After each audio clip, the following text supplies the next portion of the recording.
So for you watching, hello, welcome to our game. And tonight, we will dive into episode 8 of Rise of the Sovereign.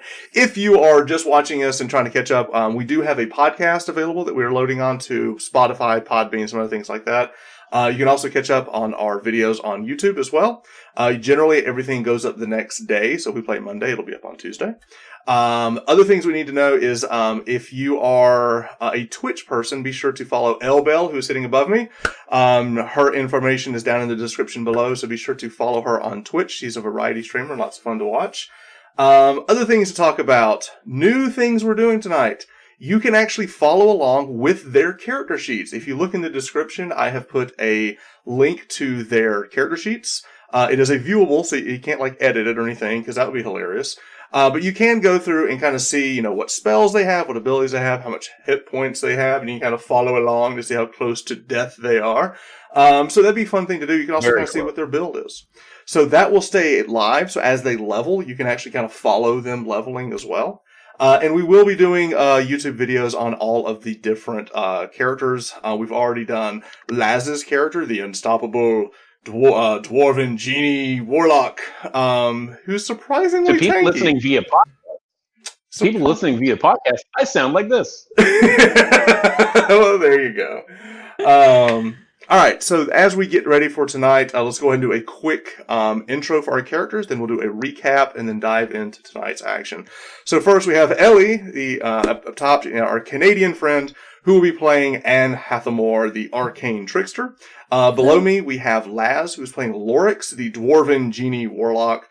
Below him, in the Atlanta Braves hat, red shirt that says Real Comics, I dig it, is my friend Danny, and Danny is playing Vimak Valanavi. He is the Rune Knight Goliath. And then below him is Wes in the gray sweater, who will be playing Cordan Acosta, the Human Circle of Stars Druid. That is our cast of characters.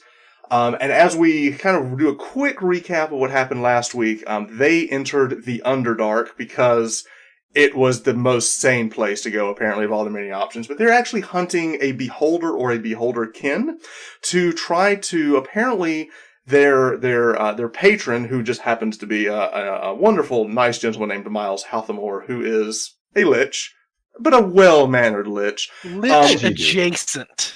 Correct. Thank you. Correct. He, in order to make sure that their new home stays safe from being scryed upon by the evil powers that be, says that he knows some type of incantation that he can put on the entire place, but it requires a very special component, beholder blood. So they were like, well, let's go find a beholder or a beholder kin. So it can be beholder adjacent. A beholder adjacent. So it could be a smaller version, but they went to Waterdeep. They went and looked at all their options. They didn't want to mess with Xanathar, a very well-known beholder. They said, well, they got a tip of a possible beholder or beholder kin in the Underdark. So they traveled down to the Underdark because they had heard there were these two factions down at the very entrance of the Yawning Portal as you go down. You had one group called the Undertakers, and they were kind of arguing and having like a turf war with a small outpost of Xanathar's guild, and they got down there and found out that that little outpost of Xanathar's guild may actually be led by a beholder or beholder kin. They met the Undertakers, who claimed to be vampires, and word on the street they were vampires, but whether or not they actually are vampires is debatable. I believe Danny thought that they were just posing to be like Count Chocula and weren't actually vampires. But they did kind of come to some type of an agreement where the Undertaker said, well, listen, normally we act as guides down here to show you whatever you're hunting. We can kind of point you in the right direction. But if you're going to go after Xanathar and you're going to go after this beholder kin that they've got down here, by all means, they pointed him in the direction of the dwarven statue that we see on the screen. Apparently, there was a crypt or a tomb or something, some structure beneath the giant monument that Xanathar's guild's outpost was there. Yes. I still say they're vampires posing as people who are not vampires, posing as vampires. That is possible. It could be a double ruse, and they are actually vampires. Right. So they didn't really trust the Undertakers, and they kind of went back and forth, but they finally ended up heading in the direction of the dwarven statue, who they found to be a statue of Mothamor, who is a lesser deity of the dwarven clan. And they also saw some ruins, not ruins, we've had this conversation before, that said they were in dwarven, that it was the tomb of the three kings. And they went down inside and found that it was taken over by goblins, and they heard some chatter in the distance, and they fought a whole mess of goblins and bugbears, and they found that this was actually where something, possibly Xanathar's crew, one of his crew, had been set up. So they went in there and had a big fight. So we're going to now move the screen now to see, we'll call it the scene of the crime. Now, remember, if you're watching, you can see the map, they cannot. They can only see what their light is. So, as an example, Lorex here can see this. Oh! Alright. So now we're back at the scene where they killed. Bodies are still on the ground. We've got goblins, we've got bugbears. They fought up all the way up into the next room. They ended up falling back.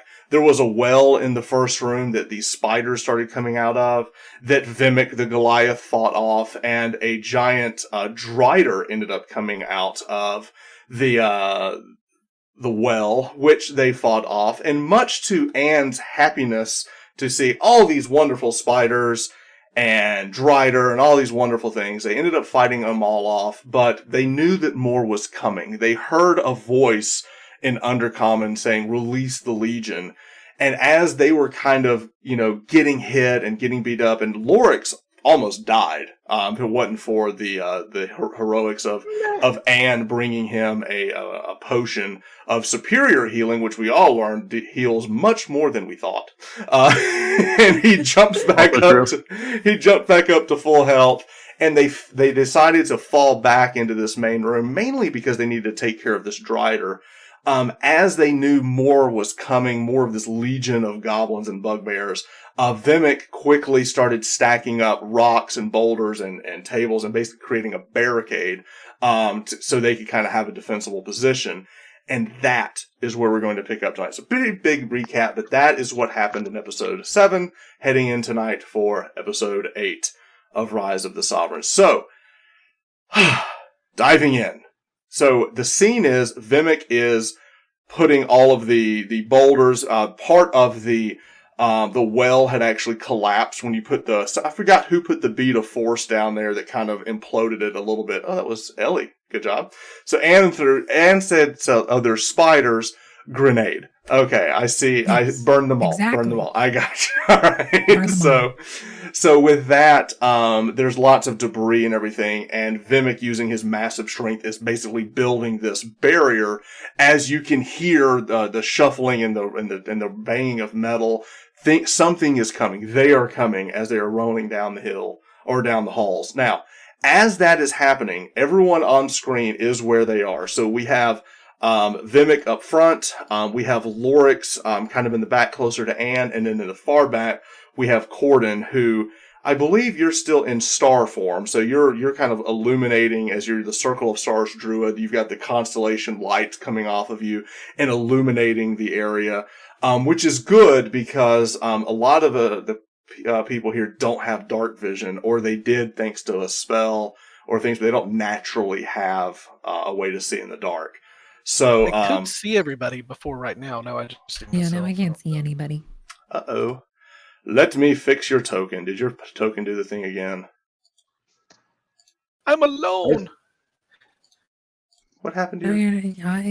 you're not alone. Hang on. We're down there. here. Hang on. Let's all sing.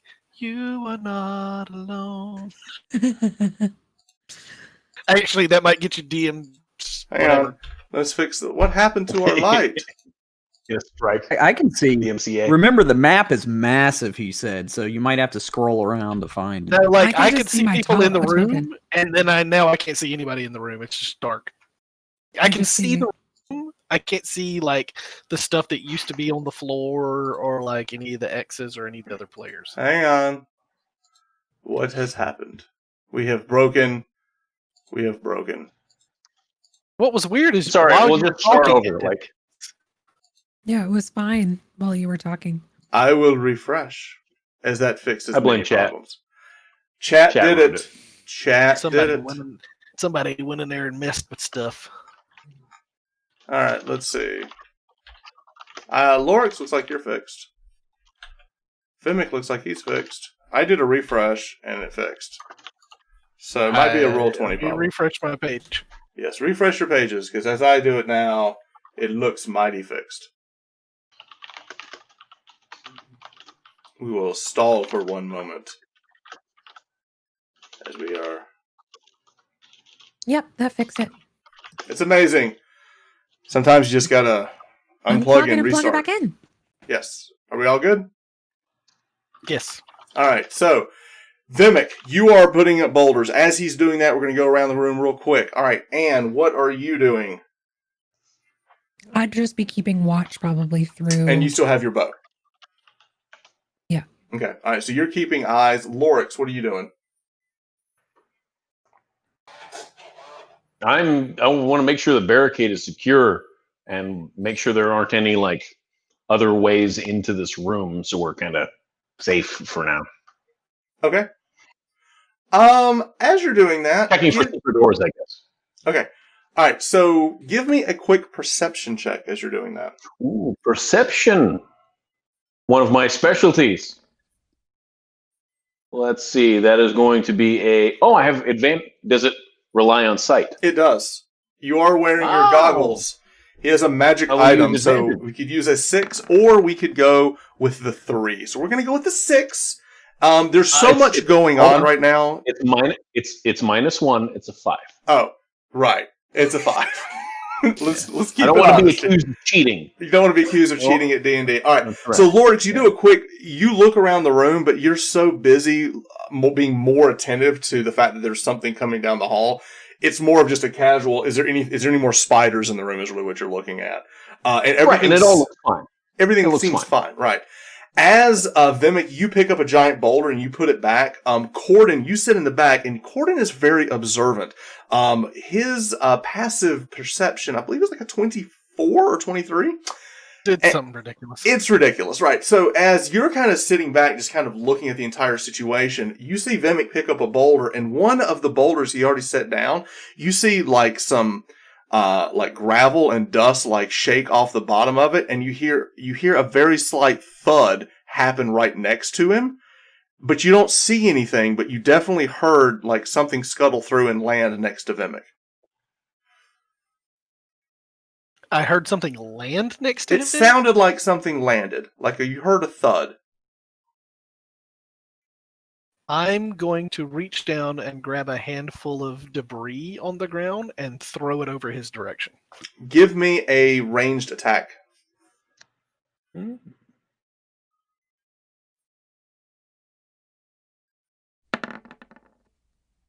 Okay, you throw you just quickly like... I'm trying to like toss dust into the air. I understand, but you don't know, you just kind of throw it off to the side. You weren't like completely, like, you didn't know where to go, you just kind of threw it over there. Vimak, you look over your shoulder, you see the light of Cordan coming off of his, is illuminated with all the lights. You see this happen, and you quickly hear a voice go, pardon me, excuse me. You hear a voice right next to you, but you do not see anyone. What? Oh, it's just me. We met earlier, in the yawning portal. And who are you? Delg. Elg. I don't remember Delg, but I do remember meeting lots of people. Were you one of the 2 adventurers that went down right before us? No, yes, of course, but there's no time to talk. There's more coming. Quick, you must finish this. Cover me. I'll create us a sanctuary. All right, sounds good. All right, so you just take his word for it, and now, Lorex, you're close enough. You hear this. You remember the voice. You remember the name, and you hear the scuttling of feet as something is here that you cannot see. What can I do to help you? Just cover me, and you feel him brush past you like he's moving into the back corner behind you. He's like, just buy me some time. I only need a minute. Okay, I cover the corner. I've got my sword out and I'm looking around, and he brushes Lorex past you seems like he's very heading in. confused. He's heading in this direction. And you notice this as well. You hear this voice whispering, but you don't see anything. But you do hear the pitter patter of little feet as it kind of scurries past you. I would follow their lead. Like if they know him from before, and they explained to us both Cordan and I. Okay. That we knew. You do hear as he goes by, you hear him start to recite something and of the arcane nature. You start hearing him like cast something. Give me an Arcana check to see if you can pick up what it is he is casting. Does it sound like a fireball? Let us know if it sounds like a fireball. We've got not nat 20. A not nat 20. You do notice that he is saying something, it sounds like he's summoning something, but he's beseeching Leomund to summon something. Ooh. Do I know Leomund? With this spell, you're going to say you have heard of spells that can summon safe places from Leomund. Okay. And I'd let him be at it and just keep a lookout. Okay. Watching the other trapdoor, the other entrance as well. Before this goes any further, did we get the stuff? We took the stuff off of all those bodies, right? Yeah. So everything, just so everyone understood, there was some loot that was handled out of game that we have. So anything that we discussed out of game, you do have the loot that was acquired last week. Now, Cordan, as you're looking back, you look down the hallway. Let me see what you can see from your vantage point. Let me see. You can actually see down that hallway. All right. At the very top, you see him like filling up. You look down because remember, this level is a little bit higher than the stairs that go down to the second level. You see a couple of goblins running forward, and then immediately, like, you see one of them parry back as he's fighting what looks to be a giant spider. So the goblins and the spider seem to be fighting each other. On the other side of on the other side, right. And with that, Vimak, give me a strength check with advantage as you're going to pick up the largest boulder to move it back. Because you're still in giant form using your Rune Knight ability from last game. Said a strength check. Ooh, okay. All right, so you go to pick it up, and it is heavier than you thought it was. I do get a +7. It's a 10. Plus 7? Okay. Yeah, it's a strength check. I'm going to give it to you for the sake of time. So you manage to roll this giant boulder up and lay it on top. Again, as it seals the room temporarily, you do see all these goblins running into the room in front of you. Not the room that you're in, but the room ahead. You see several goblins and spiders kind of converging, and there seems to be some big battle happening there. So with that, you seal that. You look over your shoulder, and all of a sudden, the dwarf Delg, who is now suddenly visible, finishes his incantation. He looks over and goes, "Everyone, quick, come to me, come to me!" And I will now go get Mr. Delg, if I can find him.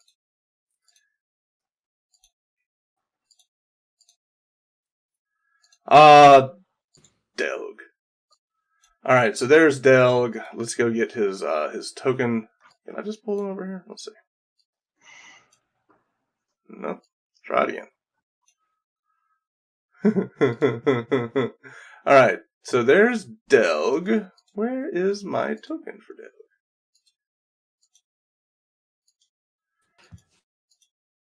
I gotta go find it. I forgot. There he is. All right. So he's over here in the corner. You all see him in the distance as he's putting this up. You see this like opaque dome dropping, and he's kind of holding it and waiting for everyone to run in. He's like, "Quickly, this way, this way, this way." I'm going. Okay. So everyone move your tokens into... Yes, good thing we're getting all the bad rolls out of the way. All right. So everyone now, is anyone not wanting to rush into the corner? I'm kind of motioning everybody Okay. to get in behind me. And Soot will follow along with Anne as well. I was like, I'd grab soot or Okay. stick All right, soot so in my everybody falls back in. I'm going to kind of help get everybody kind of in position as he kind of backs up. And basically, this giant opaque dome drops down in front, and it looks to you, you can just see out, and you hear Dale go, no, don't worry. We can talk and speak freely because nothing that we do will exit, and it's magically impossible for anything to come in here, so we are safer here. I'm so glad I ran into you. Can we be seen? Oh, no, we cannot be seen. What is this? Oh, it's a quite little handy trick that I found in my travels. Me and Orsic, the orc friend that you saw earlier, we used to use this quite a good bit. It's a good place to camp or to rest. It will last several hours, so if we need to rest, he's looking over and goes, it looks like you've fought your way through here already. This was the dwarf that was with the orc, right? Correct. Okay. Yeah. Where is your I'll turn to friend? my companion. Yeah, go ahead. Yes? I said, where is your friend? I don't know. We were separated. We came here looking to free Mozu of some of his coin, and in truth, we were separated. It seems that our timing was poor. They were unearthing something that released all of these spiders. I believe there's a treasure here they were looking for as well. So is that chaos still happening?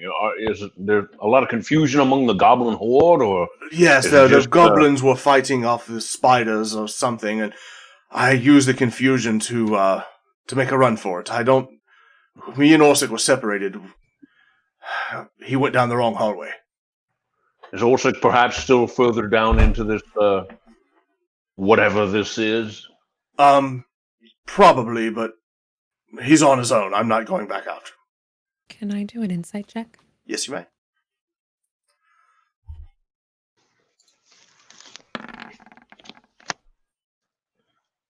What's your bonus? +4. You sense So, that his feelings towards Orsic, he seems very insincere in the fact that he's gone and doesn't seem to overly be concerned. But you do sense that there's something here he's not telling you. Okay.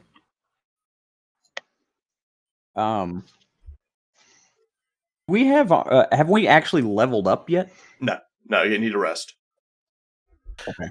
We have to gonna ask rest you- and meditate on what we've learned. Yes. I'm going to ask him if he found anything. And insight check his answer. Well, I'll tell you what, if you'll help me get through this, I will split it with you, but not the way that we talked before, an even split. None of this, you get half and I get less than. Yeah, I'm gonna look at my friends. Vimak looks at his friends and says, "Don't do any numerals with this one. He is thick, No math. not No math. the dummy thick, good way, like mentally thick. Just I'm standing Small right numbers. here. I'm not thick. yes. Well, you've survived so far, so Exactly. Now, again, if we will come to an accord, we all get an even share. I will tell you, we were Absolutely. here to rob Mozu, of course, but this place also has another treasure that is spoken of, and we were after it, the treasure of the Three Kings.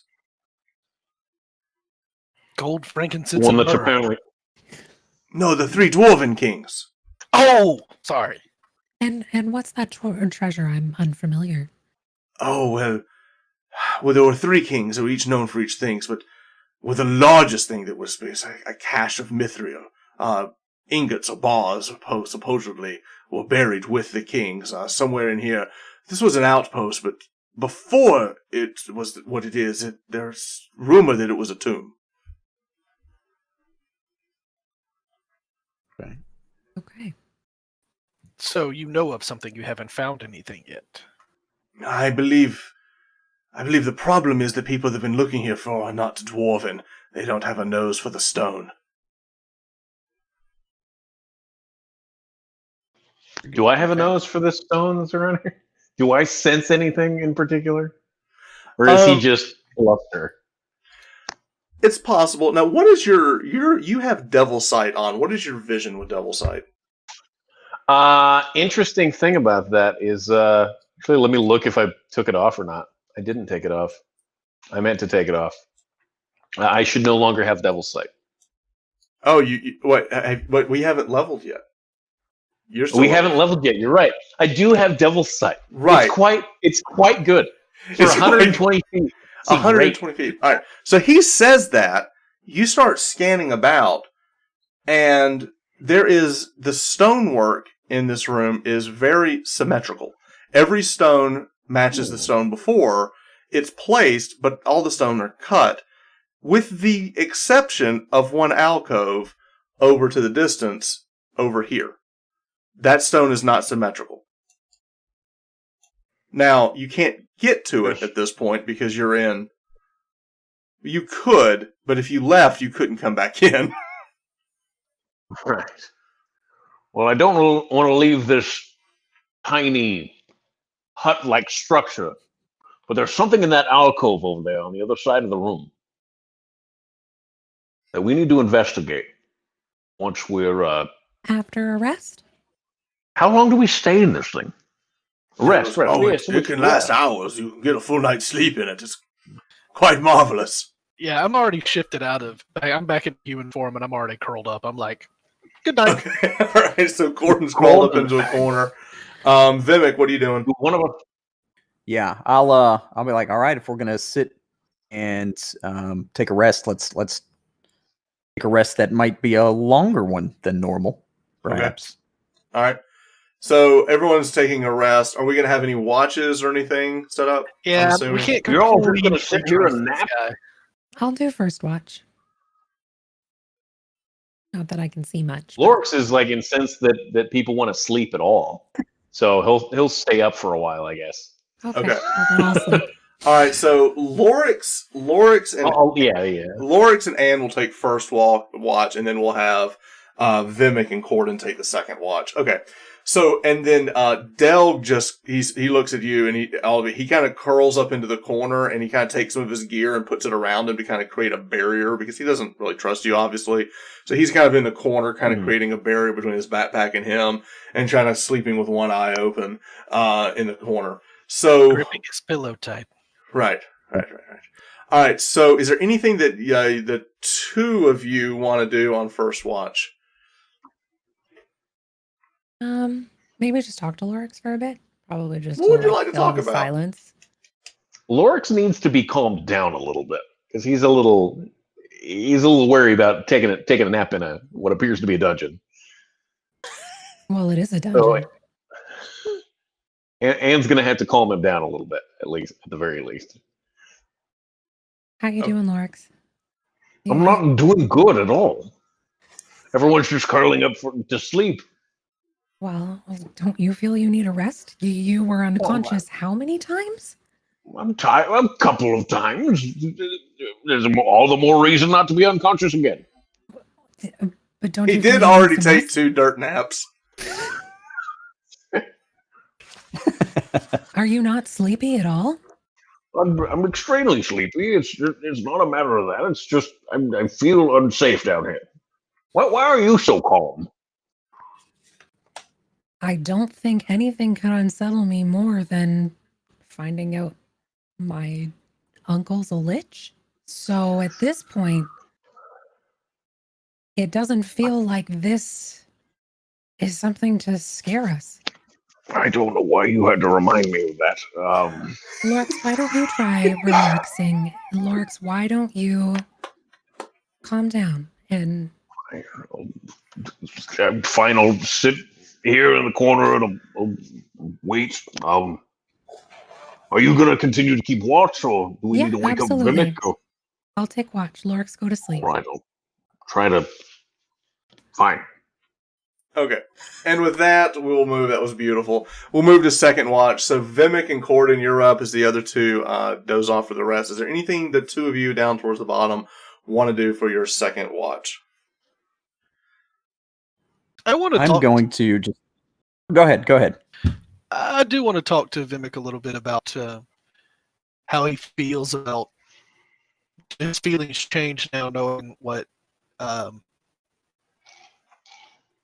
Miles is.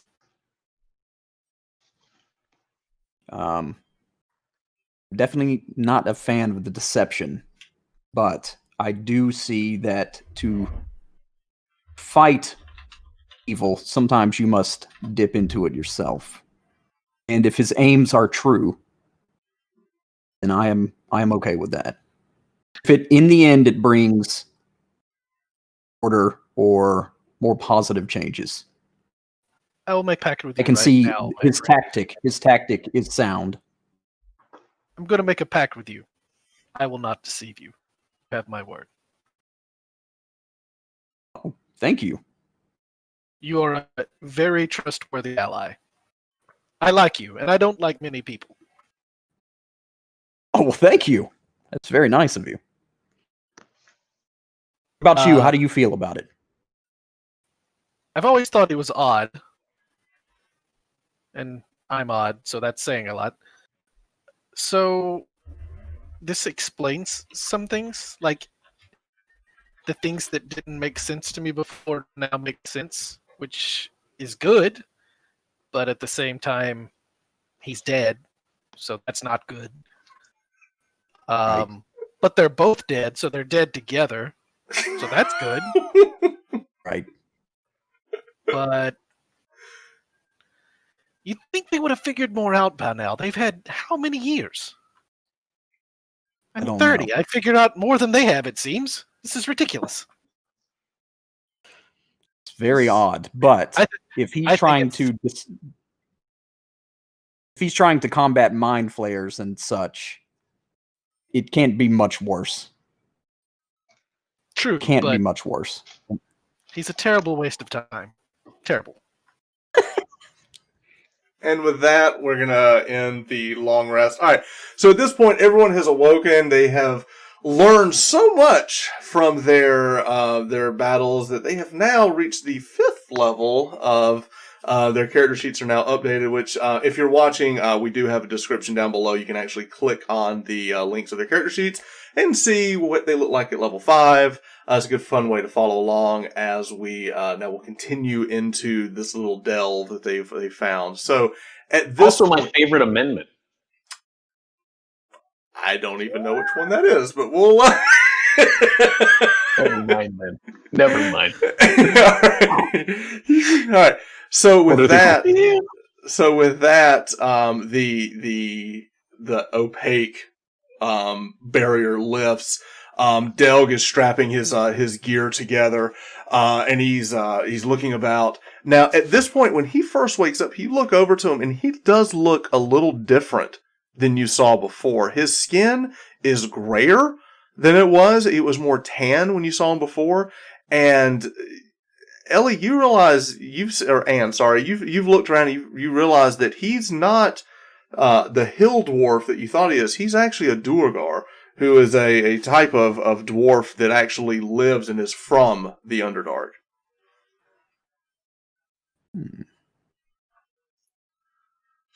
So you're not who you say you are. Is anyone who they say they are down here? Do you use that to get along on the upside? But of course. I understand. Well, how can Establishment back are you? there are 5 of you and 1 of me, so it wouldn't be wise. That's not an answer. Yes. His math is sound yet again. Unless he's talking of the cat.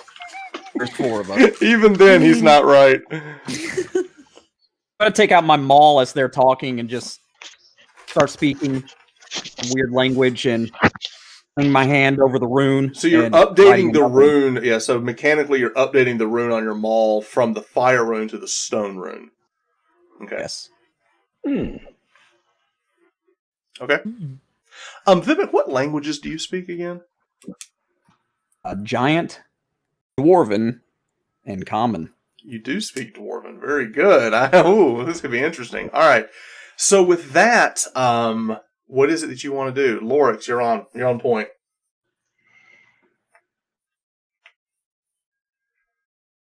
I'm sorry? Lorex, it is your turn. You're up. What, I'm sorry. What am I describing? I'm sorry. Great part. We are reset the scene. The camp is Right. over. We've had our rest. We've leveled up.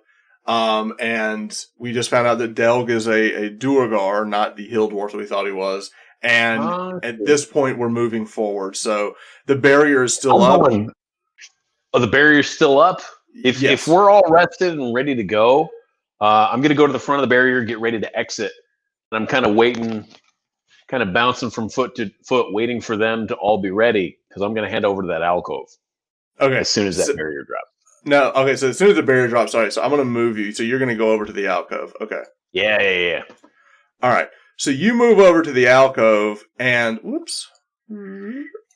And what you see is that the stonework is off, and as you're looking over it, you do see dwarven script here that is, it doesn't make any sense. It's not, you see dwarven script and dwarven lettering, but none of it is in the way that it should be. It's like it's jumbled letters that don't work together. I'm going to call Vimak over and have him take a look. Vimak, come take a look at this. There are some words over here, but they don't make any sense. Oh, yes. Perhaps it's dwarven adjacent language. I don't know. Or maybe with your runes, you can make sense of this. Let's take a look. Let's see. Okay. So with that, Vimak, you look over and you notice that the letters are also, you see they're kind of jumbled up, but they're very similar to the runic magic that you use on your armor. And you're actually able to reach out, and with your knowledge of the rune, you're actually able to pick up the letters and start moving the letters around off of the stone. It's like this strange ancient magic that's kind of been lost to most, but your people understand it. It was something you were taught. And you're able to move the runes around to make it say open. And as soon as it does that, the rocks began to shift out of the way. Nice. It's Diagon Alley! It is Diagon Alley. There we go. Perfect. So just give me 1 second. Let me delete something. Vimak, wonderful work. That was amazing. I don't know how you moved those around like that. Goliath. Giant magic. Runic magic. All right. So at this Goliath point, I'm going to do something here just so we can all kind of see. You do see there is the black that you're seeing in front of you is a massive drop. It just disappears into darkness. And about 3 feet past that, you see a stone ledge. Wonderful. So, cue the Legend of Zelda music as the secret passage has opened. And now we can see the hidden path behind.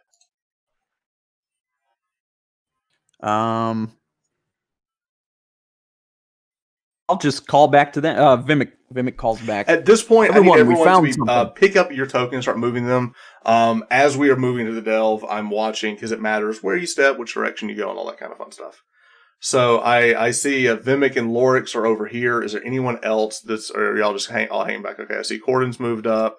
I will go and grab Delg as well. And I'll grab the kitty cat. Okay. So I guess the cat, is she following behind you, or is she like riding on your shoulder? I'd probably just put her in my hood. Okay. And You've got a hood. Just You've got a cat hoodie. here with her little head sticking out. Oh, that is adorable. Okay. All right. So with that, we are seeing darkness. So as far as light sources, what are we using? I'd cast light on my dagger again. Light on your dagger. Okay. So do you still have? Did I already leave that on? Yes. Okay. So the light that you're seeing there is the light that you've got. I just hadn't taken off before. So everyone else, now, Vimak, you now have dark vision out to 120 feet with your cloud rune. Now, we have now rested. Has there been a change in Lorex? Do you still have? There has. I no longer have the devil's sight. Okay. I do, however, have my racial 60 feet of dark vision. 60 feet. All right. So the dwarves can see. Anne has the dagger lit. That's illuminating everything. Cordan, right at this point, what are you? Are you just going to use her light source as a means? I still think I want to cast it on myself. I'm going to cast Dark Vision on myself. Okay, so you cast Dark Vision. Is that a concentration spell? I know I asked last time. I don't believe it is. It is not concentration. It lasts for 8 hours. Nice. All right, so you have Dark Vision. Okay, so everyone here has Dark Vision except for Anne, who has the dagger that's lit. Now, the good thing about having the actual light is that Dark Vision, yes, you can see, but it doesn't give you the definition that actual light does. As you are now moving into the secret corridor, having the light actually helps more than Dark Vision would. So at this point, everyone's kind of moved up. You see this, you see the light, how it's kind of cutting off and heading back south or so. But no one has actually ventured into it yet. So at this point, who's going to lead point on going into this? Before we go in, strangely enough, I'm going to turn around and grab that wooden plank off the floor. Okay. All right, so you go grab, it's about a 4.5, 5 foot long wooden plank. Okay. Okay. I think I can actually pick that up. All right, what do you want to do with it? I'm just going to carry it, and let's say that precarious holes or things that look like they may be weighted, I will use it to push on them. Okay, I gotcha. All right, so who's first, I guess? Who's making there's about a 3 foot jump to get over to the landing.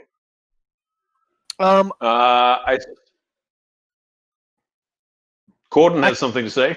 I kind of want to be able to see. And I don't think either if Lorex wants to go in front, that's fine. But if Danny wants to go in front, I ain't seeing nothing. Right. Right. Let's let Cordan go with his plank. Okay. It's not quite a log, but not a log, but a plank. Plank will work. All right, so the 3 foot jump, do you want to use the plank to walk across it, or do you just want to try to jump it? Does it look like a sturdy plank? Huh? Does it look like a sturdy plank? It does look like a sturdy plank. I'll place it across the gap just in case they want to try to use it. All right, let me... Lorex is going to be ready to grab Cordan if anything goes horribly, horribly wrong. All right, so... well, we have some rope. We can tie it around each other. This is Correct. just great. All right, so we're going to use the plank. Uh-oh. This is a funny thing. I put the plank there a couple weeks ago. I forgot the plank was there. And it works. So good call, Westing the plank. All right, so you put the plank down, and you walk across to here. So now you can kind of see forward. Now it does continue to go on. You've got about 10 foot here. That Cordan, you have made the jump over. With that, Vimak and Lorex, you are up, and you are in the back, and Delg is right behind you. Yeah, I don't trust him. I'm like keeping an eye. All right, Or so just Del, telling- so I you to just want completely, Del to like, go in watch front. him. Okay. Yeah. All right, so you say, oh, no, by all means, and Del goes in front of you, and you're behind him with the light, basically. With that, we're looking at Lorex. You're the next one up unless you want to pass on to someone else. No, I'm jumping over. Okay, all right. So you use the plank to jump over without a problem. At this point, the two of you are locked into here, and there's really not a lot of room left on this ledge before going over to the next. I kind of give him a little poke in the ribs. You're gonna stop right there, or you're gonna keep going? Will you give me a moment? I'm looking at the other platform carefully. There is a 5 foot jump. There's a 5 foot jump between us and a 4 foot plank. Good to know. Correct. The plank was enough to easily get past the first break. Let's go looking for rope. Anybody got any rope in their pack in that pack, Danny? Fairly certain I do. If he doesn't, I think I do. As they're looking for rope, I'm going to be looking at the walls to see if I see anything else that stands out, like the stone that led us in. You can see stonework to your left, and it just looks like rock. It doesn't look like stonework per se. It looks more like just a rocky outcropping. Other than that, you look down. You don't know how deep this goes, and you don't know how far up it goes. That being said, give me a... I always give dwarves the benefit of the doubt when they're underground in caves. The investigation, stone cutting, so to Yeah, speak. give me an investigation. We'll give that to you. Okay. Because you are in your home element. That'll be an 8. You know that it just the way this feels, this chasm it goes a ways. It goes far. I'll lean forward a little and whisper to Cordan. That's pretty deep. All right. Thank so you what's for going to your happen? brilliant analysis. Brilliant. All right. So who has rope? I have 50 feet of hempen rope. All right. So Vimak pulls out his rope and passes it on to the other two in front of him. What are we doing? Are we tying everybody on? Is that what we're doing? Well, if one of us large enough is to anchor the other one who is smaller, if they miss. Gotcha. So, But if You can do that. Vimak falls, won't we all fall? that's when we tie it off around it. Maybe. I don't know. All right. So what are we doing with rope? Yes, we're I all agree, gonna stone tie. cutting. We'll go in just in order. We'll rope it off to each of us unless Okay. anyone has a problem with that. Okay, so that And way then- if one person falls, the other 4 people can catch them. I like it. All right. Right. So everyone is tying And if on to a Vimak rope. jumps, we'll brace. Gotcha. All right. All right. With that, Cordan, do you want to make the jump? Yeah. About that. I'm not going to let you fall. Well, who's is the only person that can fit on the ledge right now with me is, Lorex behind you. but the Yeah, rope is long enough. but I got you. But the rope is long enough to throw back to Danny too. Correct. Yeah, you've got 50 feet, so all 5 people have rope. Don't worry, I got you. What's the worst thing that can There's no happen? way you're falling. It's only my second cocktail. It's all You'll be on the fine. rules. You know what? Trevor. Listen, Got it, man. There's no way you're going to fall. All in the hips. you've got If this. you do, we're still going to catch you. I know what he's thinking. I know what Wes is thinking. I've been gaming with Wes for Oh. 20 years. I know what Wes is thinking. I'm in his mind. I'm gonna shapeshift into a giant goat. Yes. All The right. goat will save us. The druid turns Let's into go. Goat Boy. Meh. All right. Do you have stats for Giant Goat? Yes, I do. He has a strength of 17. All right. So, And Goat Boy. Mighty fine goat. goat. The goat has advantage on strength and dexterity saving throws made against effects that would knock it prone. So it's Nice. sure-footed Nice. ish. He's sure-footed, and you think you can make the jump. All right. So, what Cordan, he is officially now the goat. Cordan's big drawback is strength, and jumping is a strength check. Every time we've had to come to a point where he jumps, Wes is like, wait, my kryptonite, manual labor. All right, so with that, let's make your jump. So you are now in goat form. Let's make your jump across the chasm and see how we do. And he does a daddy! Oh, man. I'm prancing. I'm like, doop. All right, so I you're jump up able on the wall and then over to the thing. You do. You goat parkour your way over to the other side.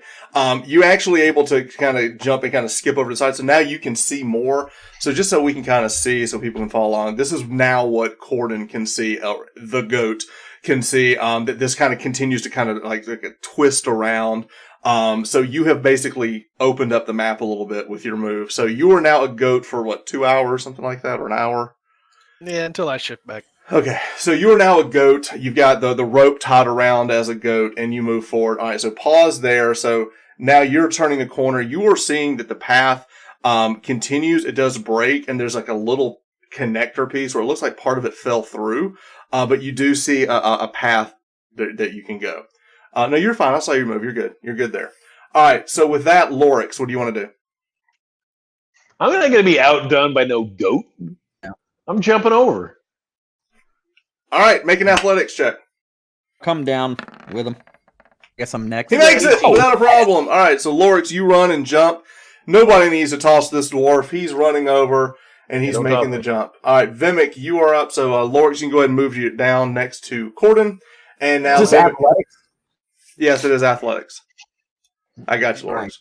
Right. That's good because that's Is good. jumping always athletics, or can you use acrobatics for it as well? I think in this case it's athletics. Oh, noted. Can I It is a push 10. the goat a little bit to We'll make have you room know for that is a Vimak? 10. So He rolled a 3. Vimak, that was just to get to where you are now. Okay. You haven't made the 5-foot jump. That was just basically, you didn't use the plank because of your weight.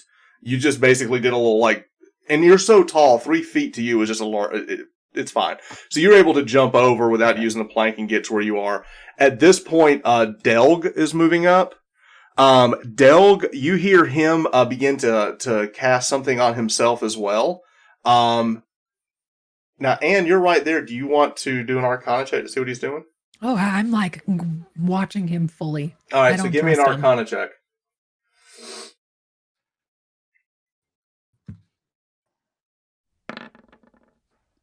You don't. You kind of miss it because he's dancing his incantation here in Dwarvish, which I don't believe you speak. Is that correct? No. No. So you kind of miss that he's enhancing himself in some way. You do see him kind of like bolster himself up a little bit as he is going to go and make this run across. He doesn't have to make a roll here because of the plank, but you can see that he's basically he's enchanted himself in some way for strength. Now, at this point, we've got a log jam waiting on Cordan, who is point to go forward the goat. Okay. Okay. All right. And now Lorex, and now you've got room to move up. Yeah, I'm gonna take a 5-foot step. Okay. So move yourself up. At this point, Feel Vimak, like I'm you can playing make your Heroes Club. jump. All right, here we go. This is +7. +7 athletics check. Please roll well. 17. You make the jump and a loud thud on the rock. As you land, do you know how heavy a Goliath is? They're rather heavy. I don't have his weight. I don't believe his weight is on the character sheet. He As you- chunky. As you land, part of Dainty. as you land on the rock, a couple of rocks fall off and crack the where you landed. So while it's still sturdy, it's kind of a reminder to you and to everyone else that this is not entirely stable. But you do make it across. The average Goliath is between 280 and 340 pounds. Right. So, all right. And plus, he's wearing chainmail. He's got his maul, Yeah. so he's probably pushing He's a hefty 350, 400 boy. pounds. He's a big boy. All right. Maybe So- you should go last, Danny. So you run and jump. Maybe I should get in the bag, and y'all should just hop over with me. All right. Maybe. Delg is making his We'll rolls think about it. without a problem. Delg makes his jump. And your next one up. I would use the plank to get across. I would also holler forward and say, "Do we need me to pick up this plank?" Then you hear, Meh. 1 for yes and 2 for no. I'd pick it up and stick it in my pocket. All right. I will have it ready for you if you need to take it somewhere. You are carrying. You have a lit dagger, and you basically like got this giant board under the other arm. And Wait, can she soot. move the light to the plank? Yes, Absolutely, I could. you could. You could light the plank. I would do that. I would make. Okay, it so easy. dagger is put up. You just have a lit plank. Okay. All right, and then Can I hand it over before I attempt to make this actually, jump? if you don't mind, if you give me a second, I can just light the plank. Token emits bright light. Or Yeah. shiny plank of hope? All right. Shiny plank of hope. That is really funny. Hang on, I didn't hit a button right here.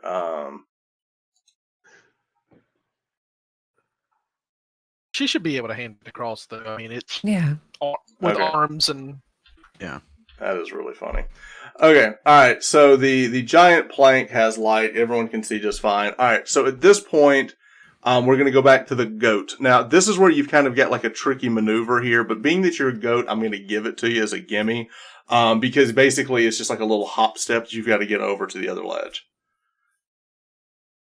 Okay. Keep in mind though that y'all could probably skirt this corner with the plank. True. Very true. We will do so. All right, not a problem. If the DM allows it, we will place the plank across this gap near the corner. I'll allow it. Try and cross near the. I will allow it. All right, so y'all can just basically toss the plank. At this point, Lorex, we're going to kind of speed this up a little bit. Lorex, you step up. Vimak steps up. Delg moves up. At this point, Anne, you are up to make your jump. Yay. And this is strength, not acrobatics, right? Correct. This will be an athletics check. Can I use luck? You may! You may use luck. Let's take a 2 and see if we can change that. Okay. Well, Oh, nice. that's another 2. And with that, Anne So that's runs... 1. Right. Oh, goody. Anne, you run to make the jump. You misstep where the landing you were going to was weakened by Vimak. Your foot slips. You fall down. Everyone feels the weight of the rope tighten as she swings down. Let's see if give me 1 second. Can you pull up the cat's stats? What do you need? Strength is Strength. -4. Are you serious? No. I've got That's the them all written down right modifier. here. It's a 3. Yeah, the modifier is a 3 for a strength for a cat. Okay, so it's +3. No, it's it's the 3. strength is actually 3, so it's -4. Okay, so when you swing down, soot falls out of your hood and disappears into the darkness.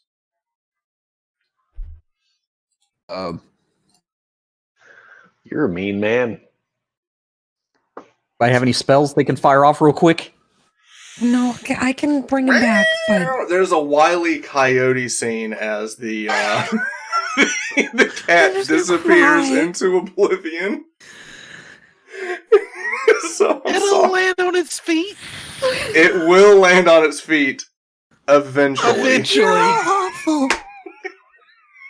Right now, it's Schrodinger's cat. We don't know if it's alive or dead yet. This is Until true. it's- If we didn't hear it land, it could just still be falling.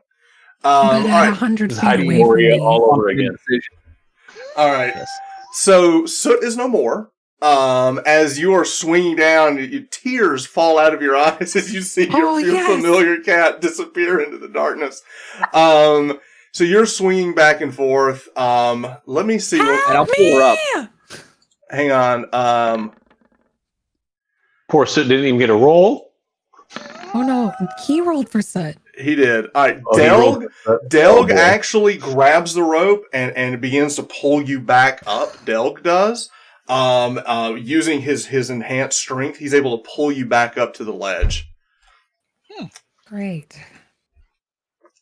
And Delg looks over and goes, "Oh, you almost lost part of your portion to me." And Thank you. then there's this moment where he pauses and realizes, you see, it hits him that he would have made more money had he not caught you. Like, he says that and he's like, wait a minute. That just cost me money. As he kind of looks off into the distance. Thank you All for right. saving me. Right. With that, we're going to swing down to Cordan. The goat is continuing to scurry along. You see another path as it's cutting. It's similar to the one we saw before where it's kind of cutting over. Okay. Okay. Move. Yep. Ooh. Lorex. All right. So Cordan, Oh, I went Lorex. past him. Sorry. You did.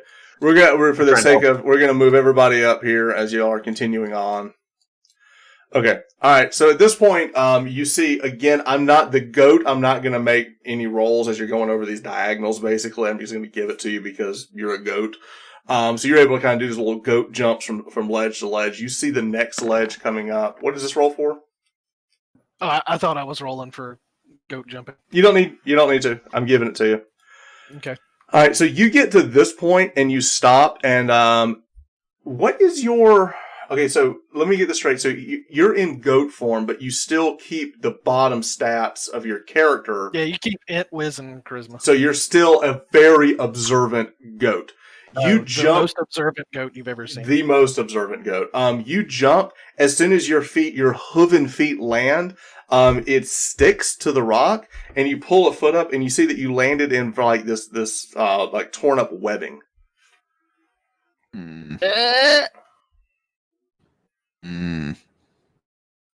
I think That was Ellie one just for threw yes. up in her mouth.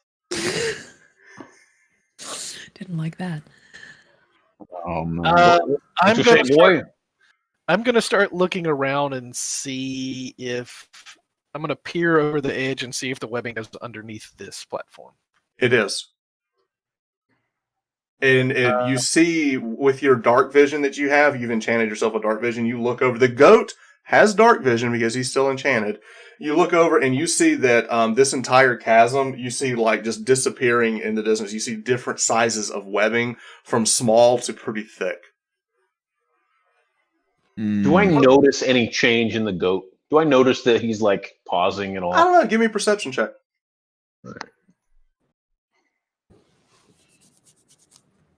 on Absolutely. sight? Absolutely. Yes, you do. Okay, I'll pause.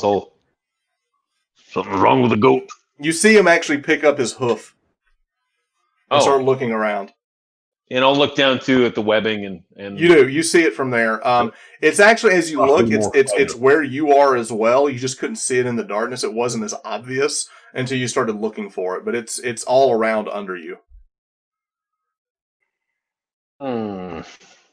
I'm going to bat. I'm going to bat inquisitively at Lorex, like Matt. some kind of spider. All right. Lorex. But I passed it along to the rest of the group. All right, so Lorex, you can very carefully, with this, because there's a corner here, you could use athletics or acrobatics to make the move to the next one, because you could actually just make the jump, or you can use the climbing. Can you put the plank over again? I was like, we have the plank that you want to move the to. plank over, right? All right, we can do that. Yep. Yeah, move the plank over. All right, so everyone's kind of moving the plank over, and you set it down here so you can easily get over to the next one. The problem is that you've got another one of these to do, so you basically get a freebie to move up to here. And I'll go ahead and just kind of slide everybody up. Mm-hmm. Okay. All right, with that, everyone's moving up. Cordan, you're up. I'm moving up here. But also, I want to make sure that I'm not picking up on any movement below. Okay. Your passive perception doesn't pick anything up. I'm going to take a second to kind of like smell. These goat senses are new to me. Oh. I'm going to... I just want to see if I sense anything down deeper. All right. As you are looking and sensing about, let's go over to the rest of the party. Lorex, what are you doing? Are you going to move? I'm going to ask. Yeah, I'm going to move up, but I want to ask the rest if there's any way to get rid of some of this webbing that's on the platforms, or if we just kind of have to trudge through it and deal with it. It's not super thick. I'll continue to move forward. Okay. All right. Can I make? This will be an Do I athletics. need to roll for this gap? You will. It's an athletics check. It's a low DC though. Okay. I got you. Miss. 7. And you, All right, so you slip on the webbing. It's a little amazingly when you hit the edge of it, it was a little slippery. You slip off. Vimak immediately goes and grabs the rope. Vimak, give me a athletics check. Basically, with his number here, he just is. You rolled a 1. Oh no! So you go to catch It's an it. 8. It's an 8. The Lorex is heavier than you thought. It actually starts to pull you off as well. You slide off the side. You go back and grab the edge. Now, Cordan, you're actually getting pulled back as well as the goat's kind of sliding back.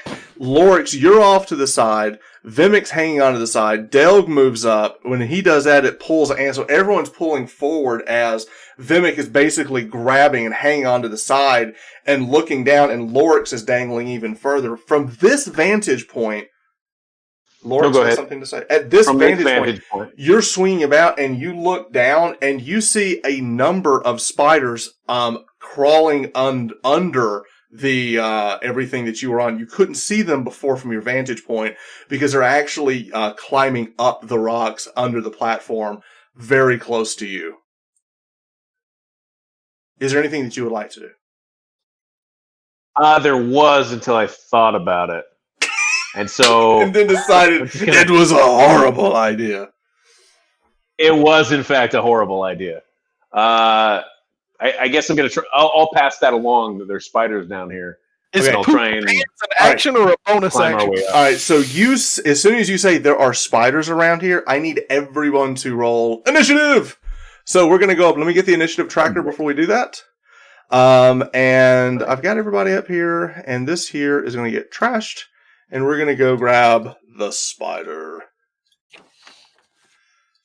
Oh, I keep forgetting where I put spiders. Burn it. Burn it. Burn it. All right. I don't know what my goat initiative is. I'm just going to roll mine. Goat initiative. So it would be whatever the goat's dexterity bonus is.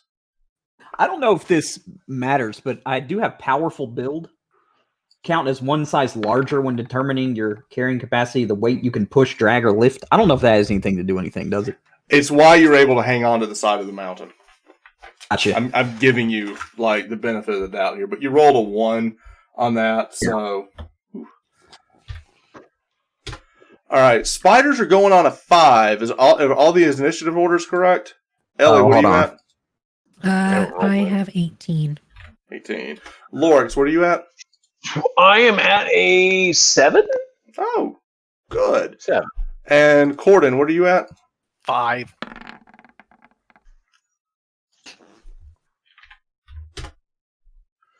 There's some really strong numbers, guys. And Vimak, you got an 8. Yeah. All right, so here's what's going to happen. All right, so Anne, you are first. You see, you just hear the spiders are coming. With the light, you can see one dangling about 10 feet from Lorex below him.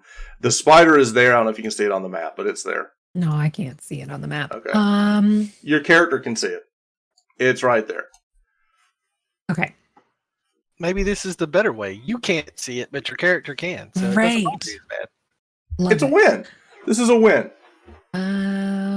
Let's do, because I can't move, I'll steady and arrow the spider. All right, so with that, you're going to pull out your bow. Vimak, now this makes sense because Vimak is dangling off the side, so you don't have to worry about him blocking your shot. And you can actually easily shoot around Del because he's so much shorter than you, so you can easily just take the shot and see. But you actually, from your spot, you can see the spider. So take a shot at the spider. Yay. You do get advantage because you aimed. Your steady aim gives you advantage on the attack. Much 16, better. That will hit, and it will be a sneak attack because you got advantage on the attack. So roll your D... Is it a short bow or long bow? Short bow. So it's a D6 and then 3D6 of sneak attack damage. So 4D6 damage. Correct. Yeah. I'll take that 19 damage. All right, so you loose this arrow. It sails past. Lorex, you hear the arrow like zing right past your ear. You hear this squeal as the arrow goes right directly in the eyes of the spider, and it falls into the oblivion. Take that, Spooter. So that spider is gone. And with that, we go to Vimak. You are hanging off the side of the mountain or the ledge here. All right, I'm going to try to pull myself up. All right, so So use I your guess that's action. strength, Give right? him a strength check to pull yourself up. Without a problem, you were able to 13. pull yourself back up, and you start looking around. As you look down, you see several other spiders that are crawling and making its way up. All right, I'm going to action surge and yank Lorex up. Awesome. All right, so you action still surge. dribbling, You just grab. Okay, so give me an athletics check, action surge to pull him back up to the ledge. Without a problem, you pull him up. 12? Yeah. All right. Using Lorex your has got his massive sword in his hand. and you just land. You were ready. All right. So you grab the rope. You pull him up to the side. All right. So you now, is there anything you want to do in your bonus action? So you've action pull up, action surge, pull him up. Is there anything else you want to do? No, not yet. Okay. All right. And with that, Lorex, it is your turn. Thank you, Vimak. I appreciate the help. Sorry for pulling you down. I will cast Blur on myself. Okay. You are now blurred. And That's about it. Really? do you want to move? I mean, that's... Because right now those spiders are crawling up. They're not threatening you, so you can move away, or you can stay. Which side of the ledge am I on? Am I on this side? Yes, that's you.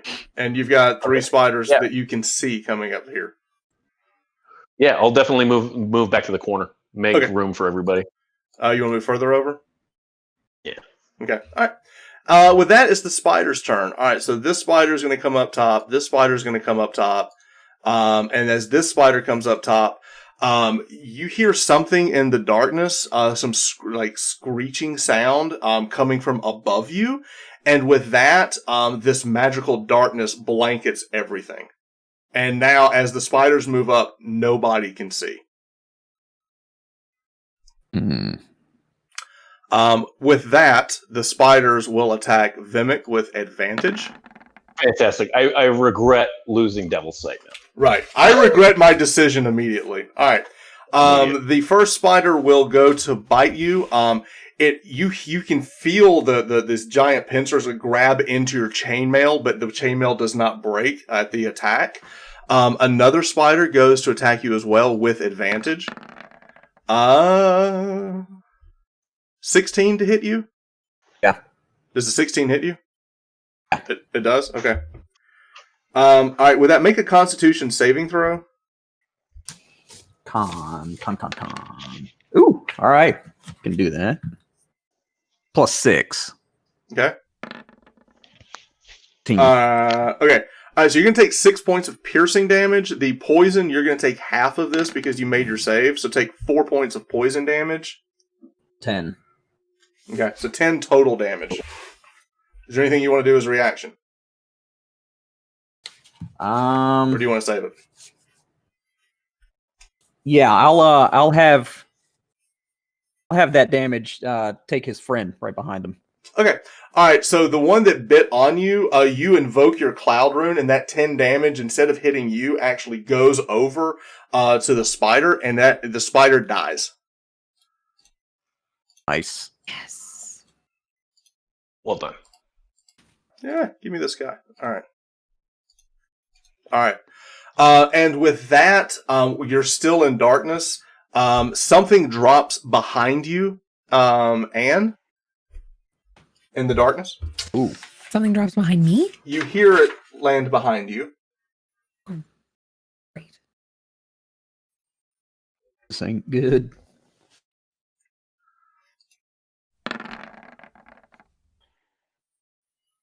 Does a 14 hit you? No. Armor class is 15. Oh! All right. Something swings above you. You just instinctively duck as you feel something swing above you. The next attack, also with advantage. So...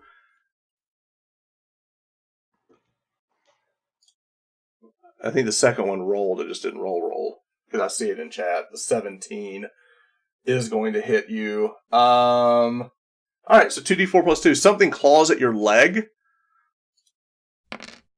And you're going to take 7 points of piercing damage. Reaction uncanny dodge.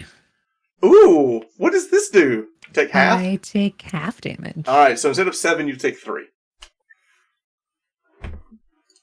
Alright, so rogues are gonna rogue. You dodge the first one, something comes into your foot, you pick up the foot, instead of it grabbing it just scrapes your calf as you kind of step back. With this, and it is your turn. Wait, am I right on that? No, I'm sorry, it is Cordan's turn. It is Cordan's turn. Cordan, you are in complete darkness. I can't see that there's a fight going on. You can hear it, but you cannot see it. And you are a goat. And you are a goat. Your options here are amazing. So, I can't see, but I want to kind of look up and listen with my tremendous goat hearing and my goat smelly. Okay. To see if I can sense anything up above me. Yeah, so you're basically going to kind of look around I hear what you're doing. Give me a perception check with advantage because of your using your hearing. Which for you should be 1,000,000,000. Oh, I don't know why you have a D10. Oh, sorry, wrong thing. Alright. So what's it's 19. You hear two things scurrying, trying to get behind you, trying to flank you. You hear two things coming behind you. Behind me. Correct. Alright. I'm going to shift back into human. So that doesn't use a wild shape. That's just back. Mm-hmm. Reach into my pocket and read the scroll of Spiritual Guardian. Okay. You are in total darkness. I don't have to see it. You got to be able to read it. Good Well point. played. Well played. You can do this. You're hearing, that's your action. You can shift out and have it ready to like you basically have it in your hand. You're fumbling for it, and that cannot be your turn because you use your action and then you shift it out. Okay. All right. With I have that, my shield ready. and you pull up. So you're basically hiding behind your shield, pulling out your thing. All right. And with that, it is Anne's turn. Anne fumbles into her pocket Okay. and casts daylight. All right. So yeah. Anne pulls out this giant lantern out of her pocket, and daylight shoots out of the lantern, dispelling the darkness over the cavern. And as everyone kind of looks back, Lorex, you look over and you see your lantern in Anne's hand. Let's see the lantern. We got a lantern. We have a lantern. So what this means that she has your lantern, that means that Anne is your patron. Hey, Laz. I hate this game. So Lorex being a Genie jump off of the ledge. but you're tied to a rope. You don't go anywhere. So I can just yell stop. She could just yell stop. So you look over this. The darkness has been dissipated with the light spell. Everything is now seen. You see the two spiders in front of you. And you look behind you. You see this monstrous thing standing beside you that is not a spider. And what you've got behind you is this purplish looking thing. And let me find my handout for that.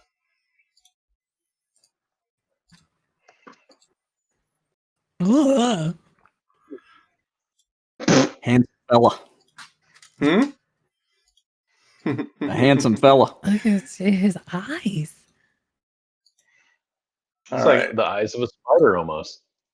All right. I don't like so it. you've got this thing. The token is there. It's purple. It's just kind of but it's there. And there's one dropping here, and there's one dropping here. What is Delk doing? Huh?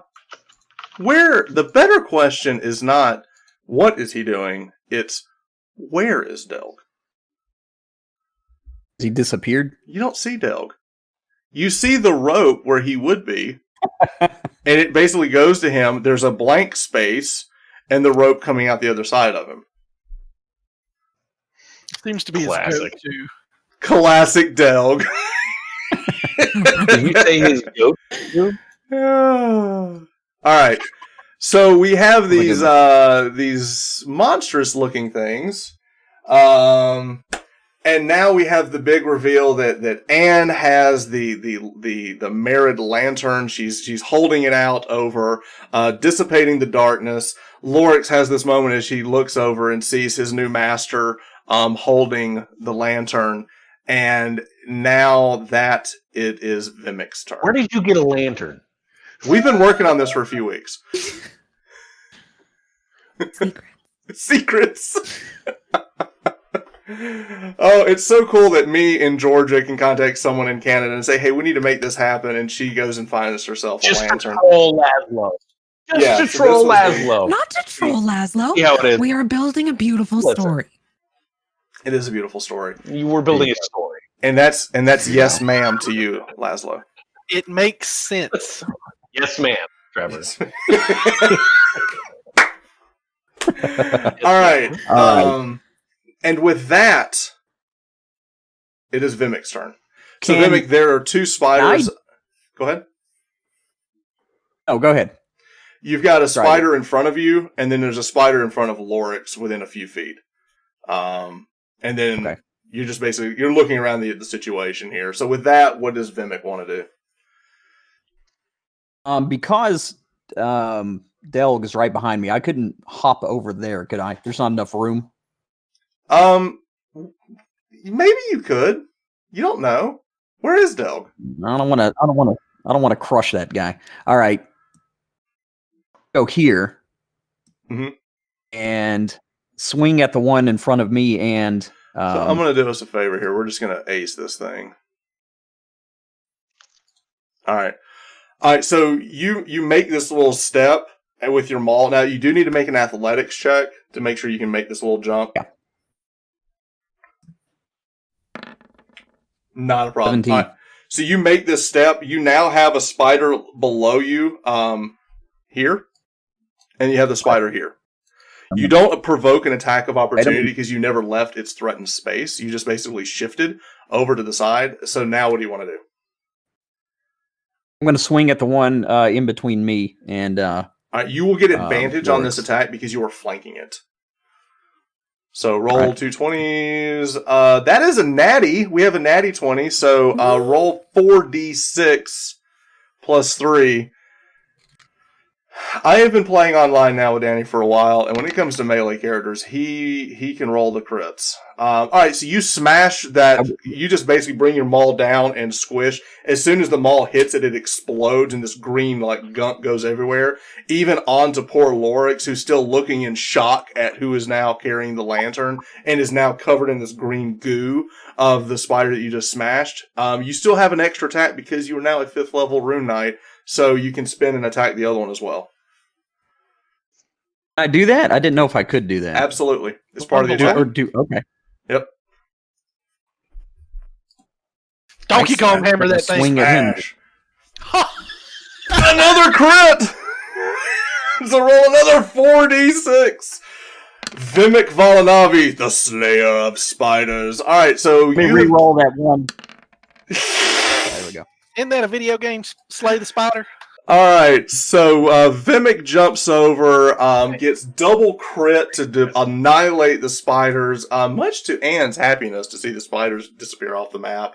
And now it is Lorex's turn. Man, it just Vimik's killing all the spiders. I'm jealous I don't get to do anything, really.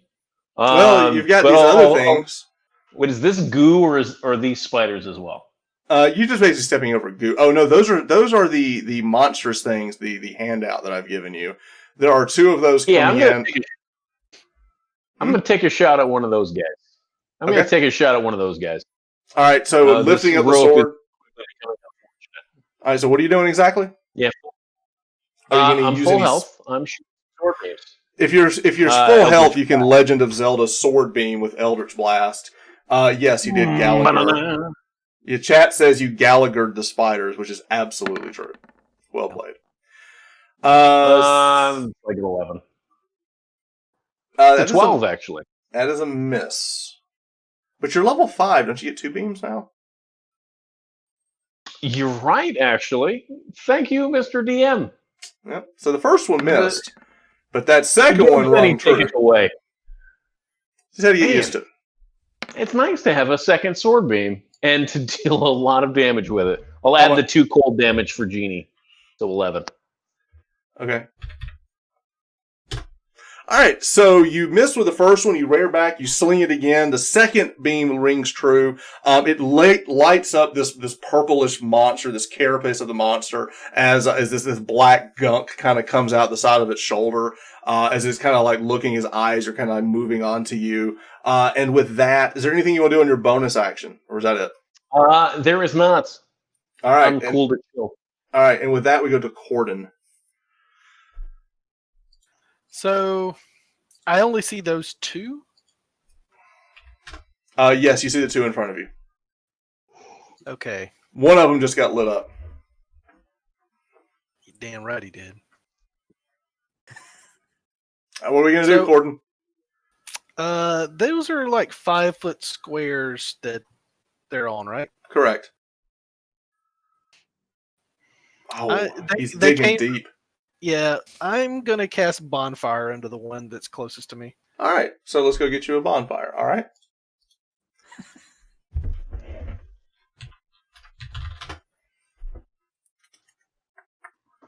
Where was my fire token at? All right, what do I got to do? Yes. The bonfire ignites flammable things. That it does. Ooh, that it does. Spider webs are flammable. They are quite flammable. They are quite flammable. Burn it. All right. All right, so we're going to move him here. We're going to put that there first and have him build. Anyway, all right. So he's there. What do I got to make a deck save? Yep. What's the save? 14. I rolled not a 14, so I'll take some damage. And I will ignite. So the webbing and the other thing, these things are actually covered in webbing as well. So it actually lights up, fully illuminating the cavern. How much damage do I take? Or you need to roll your damage? Funny thing, when I reach level 5, Bonfire deals 2d8 and is a cantrip. Oh, 2d8. Perfect. So roll your 2d8 I haven't damage. even spent a spell slot. That's awesome. All right. Nice. So with that, how much am I taking? 13. Ooh. Nice. All right, so 24. All right, so he is on fire. He's in the bonfire, and he is lit. And with that, is there anything else that you want to do with your bonus action or movement? Bonus action, back that goat up. Are you going to turn back into a goat? No. I'm just, movement. All right, so you're just basically sliding back. All right. Okay. And with that, it is my turn. The one, we're going to do this one back here first, the one on Miss Hathamore. We're going to get an attack, not with advantage this time. He's going to come at you with his claw and roll a 15 to hit. That's my AC. I gotcha. All right. 8 points of slashing damage. And then dodge. So 4. 4. Also make a Constitution saving throw. That's a nat 20. She pushes the poison back into the guy. She just flex it out. I'm sorry. All right. And with that, okay. So I'm sorry. That was the bite. This is the claw that he's going to come at you with. 16 to hit. That one hits. That one will hit, and you've used your reaction now, I believe, right? Mm-hmm. So take 8 points of slashing damage. Womp womp. Uh-oh. Hey, Lorex, your patron is taking a beating. He'll be alright. This is great. Oh, God. Okay. Noted. Right. Duly noted. How's she doing, really? Like, I heard the 8 points of damage. I'm at 18. How low are you? Half. You're at 18. See, she's bloodied. If she's half, she's bloodied under the old rules. All right. Here's the thing, though. Realistically, I'm tied to a rope between Vimak and Cordan. There's not a whole lot for you to do, right? I don't have a whole lot of mobility over here. Right. I would love to help. I would love to. You could go into your ring and pop out at the lantern. Well, that's a DM question that I haven't had a chance to ask. I believe with you the can. lantern. I believe you can. I'll make the ruling. All right. Now, the other Ettercaps, the one in the fire is going to run out of the fire. He is engulfed in flame, so he will take another d8 fire damage. He'll take another 7 points of damage as he comes out, putting up to 31 points of damage. Squeal! Yeah, that's right. All right, so he is going to... He's going to throw his head back and lurch forward. As he does that, his mandibles grow out, and all of this webbing kind of starts flinging out towards Cordan. And I will make a attack on Mr. Cordan. Does a 16 hit you, Mr. Cordan? Negative. You duck out of the way as all this vomit webbing flies over your head and hits. I love the reactions I'm getting out of Ellie. This is perfect. All right, so he tosses all this webbing. You duck out of the way as it stands back. This one here is going to crawl on webbings to go around the bonfire and run up to Mr. Cordan. Cheater. He is a cheater. And he's going to attack you with the claw, which is going to be a 20 to hit. That'll hit. And you can take 5 damage. Nothing bad. He's going to now come at you with his bite. 18 to hit. Tie. That'll be a hit. D8 of slashing damage. Only 3. And now make a Constitution saving throw for being poisoned. Constitution. +2. You made it. 17. You made it, so you're not poisoned. All right. And with that, we will now move over to this. We're all done here. Yes, top of the round. Anne. Booming blade and rapier at the guy right in front of me. Okay. Booming blade, rapier, the guy in front of you. Make your attack. Now, this will not be with advantage, so it won't be a sneak attack, but you can booming blade it. Can I luck that? You may. You may. How lucky are you? I don't know. Nope. What's your That's a total? 5 plus 6. That's All right.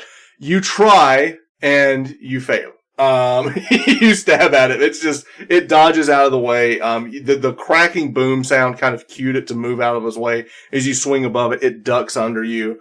And with that, we As go great as luck was last week is how bad luck is this week. So right. With that, it is Vimak's turn. All right. You know what? Geld over here isn't helping us, and I don't even see him, so I'm jumping over, and I'm gonna walk the plank over to this Ettercap, wherever it is.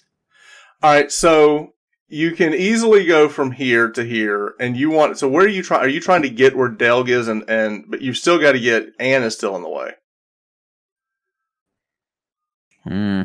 All right.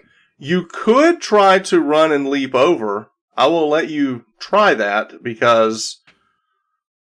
And okay, I'm going to help you here. So, because this is a major athletics thing, you could go into your giant form and try to parkour around them and run the wall. All right. Maybe I won't do that then. You didn't trust me. You know what? I'm going to Giant Smite. Yeah, I'm going to Giant Smite. Okay. You going to try it? All right. So he's gonna run and he's gonna make a athletics check to see if he can run the wall, parkour, and get behind the Ettercap. Is that a strength check?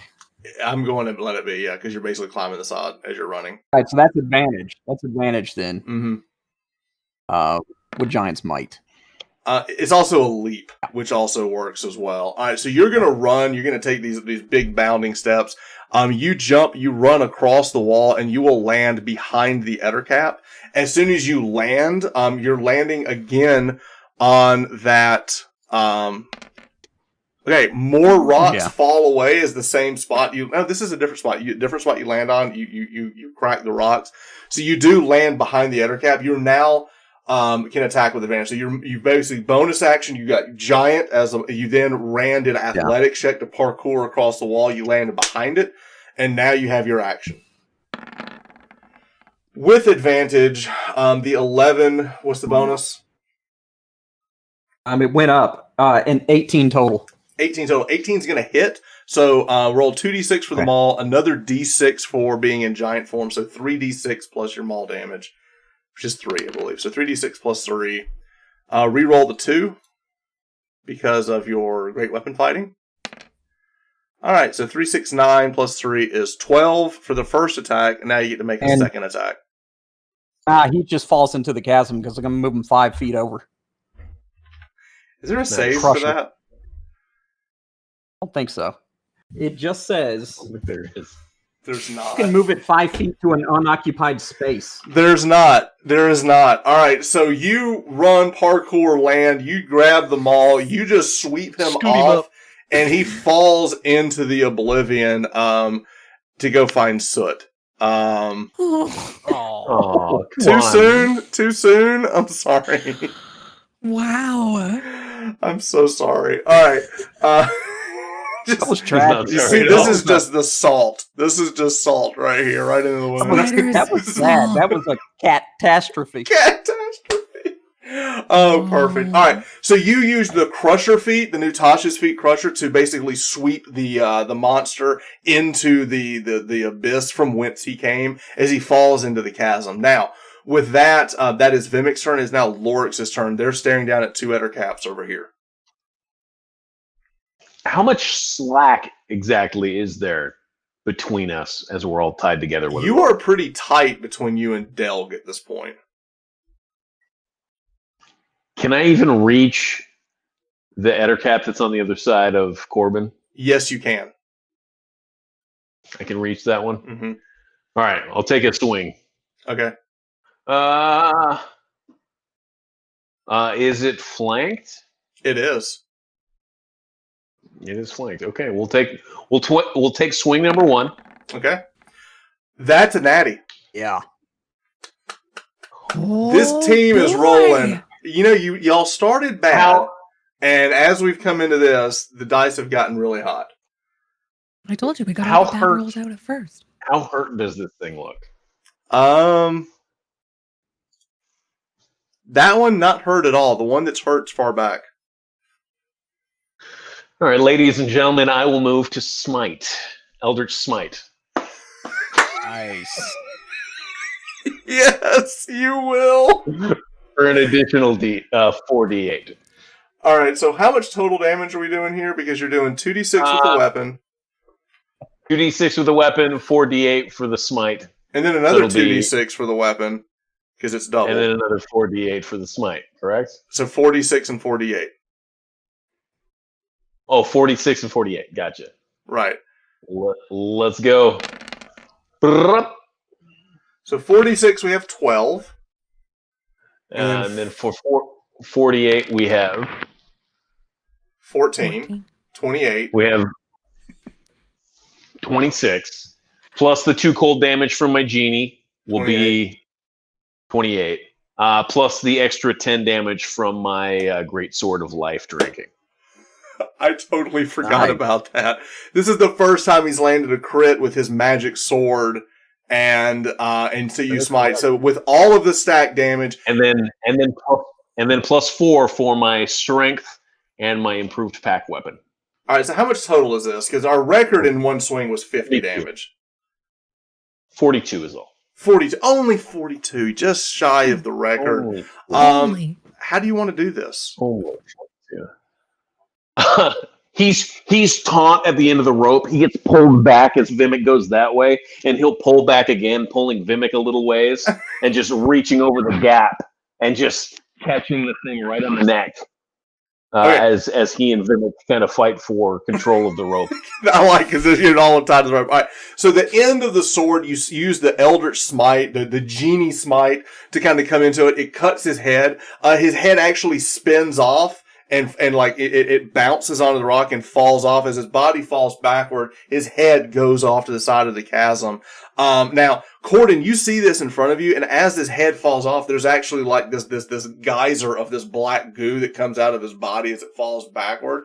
But he is gone. Now, You can take a second attack. The problem is you don't have a target that you can get to. Well, how far back is the stuff over by Vimak? That thing's gone. It doesn't exist. Oh, can't all the stuff Eldritch that back Blast there's it? gone? Yes. Well, nice. So that you've got one, but I don't think you can get there because of the rope. Yeah. I will look at it angrily. I will look at it menacingly. Tell it it's next. All right. It's you're next. All And right. also, I gain 10 temporary hit points. You do gain 10 temporary hit points. Okay. This isn't a dumb creature. This one here, the last one, is going to jump and slide down the webbing into the darkness. And with that, we're out of combat. Excellent. Okay. Anne, what do you want to do? I don't know if I'd say anything. I'd probably just make eye contact with Lorex. And kind of just like, She's pretty far away, right? Right. Nah, there. nah. I'm in Goliath giant mode. I can yank you over in 2 seconds flat. There's actually the rope is kind of Okay. twisted at this point because when Vimak ran and jumped over there, it kind of would have pulled everybody because he kind of messed up the whole chain of the rope. In fact, at this point, Vimak, I think you would have to be off the rope to have done what you did. So I think you weren't tied; you were holding onto it. You just dropped it and ran because that's the only way this whole thing would have made sense was for you to drop the rope. Well, yeah, because if he were tied to the rope and fell, we would have all been screwed. Right. yeah. So, Right. He that's was definitely holding the on way. to it. Right. Okay. So with that, That's how you we'll guys move out. We're still moving. When Anne gives me that look, I kind of give her a kind of, what are you doing? And like a little bit of a shrug. That's it. Okay. Sorry. Nice. All right. Proceed. With that, Cordan, what are you doing? I'm right next to Lorex, right? Mhm. I'm gonna reach down. I'm gonna kind of bend over to him and say, "How else is Miles gonna make sure she's safe?" Right. Any way he needs to, I suppose. Honestly, I'm glad it's not you who has it. Touche. All right. So, Cordan. All right. So with that, Vimak, you're in the back. What are you doing? To be like, hey, let's move it. We need to get out of here before more come back. And with that, you hear this voice go, "And I agree," as he reappears from the action. I now realize that I'll say, well, I guess we're not sneaking anywhere now, and I'm going to dismiss the bonfire and Okay. make it here as I move up. It'll just be how we see where we're going. Perfect. All right. So okay. So with that was fast forward for time. Everyone, we're going to skip the movement. Using the ropes and everything, we're easily going to get And the up. plank. And the plank. And the plank. And the plank. For the sake of time, we're going to move forward. And who is now Vimak? Are you going to stay in the back or get back in the middle?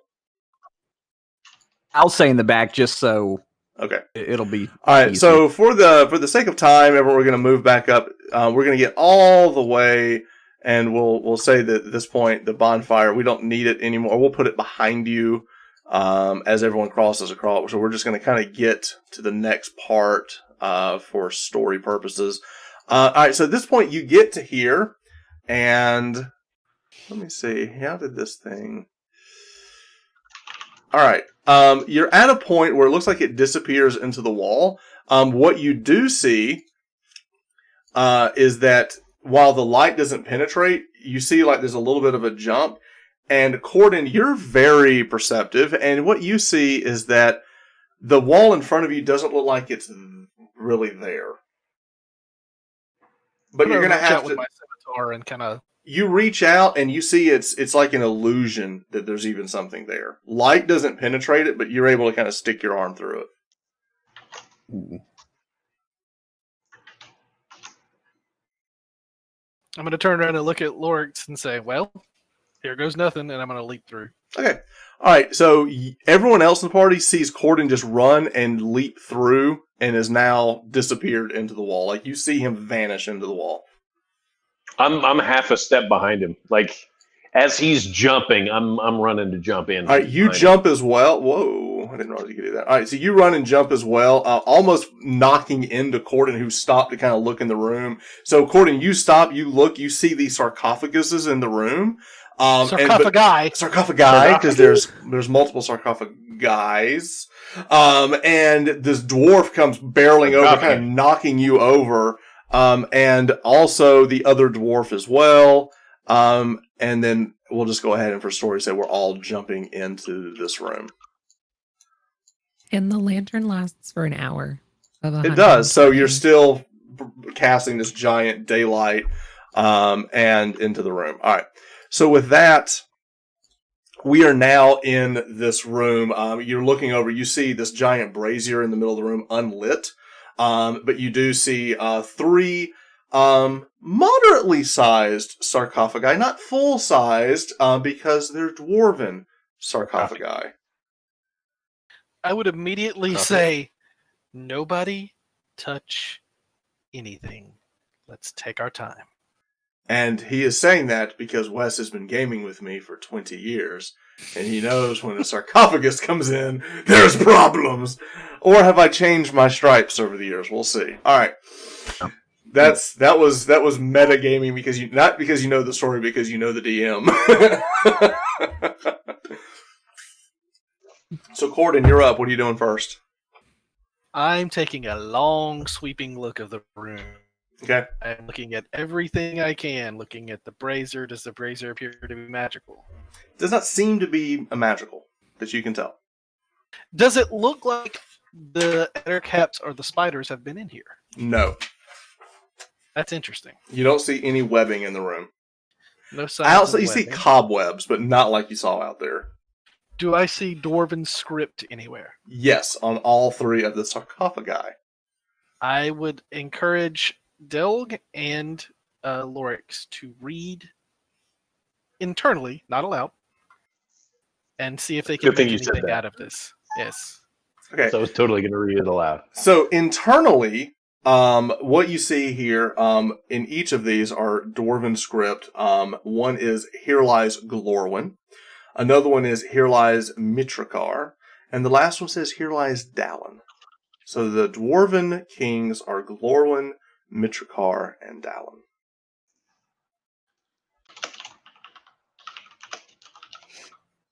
Okay.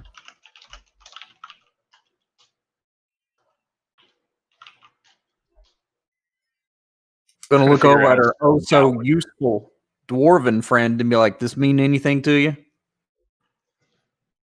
Well, the useful one doesn't mean much to me. I assume it's the 3 kings that are supposed to be buried here. Whatever their treasure might be, I don't know if it's in this room or if this is just could be a fake. The real room could be underneath it or something. I suppose. I don't know. A false tomb. That's good thinking. Can I look around for like stonework again? Use my dwarven You stone look cutting? around, the stonework here is different than what you saw before. It looks older, and the craftsmanship here is much better. It seems that this here is not, that maybe what was built before was built adjacent to or on the original, and this is the original. It just seems much older and much more intricate work. I guess I'm looking for like false floors and like You're looking around, some other room. You don't see Okay. anything out of the ordinary. That being said, as you do step, the floor seems okay, but when you step here, you see something similar to what you saw before on this wall, where the stones are out of shape, and you see dwarven lettering that are off kilter. Vimak, can you take a look at these the lettering here again? Perhaps we have a similar situation. Certainly. What You word do it, and scramble it do we opens have? up to reveal another pathway. Did he Cue spell the open Legend again? of Zelda music. Da-da-da-da.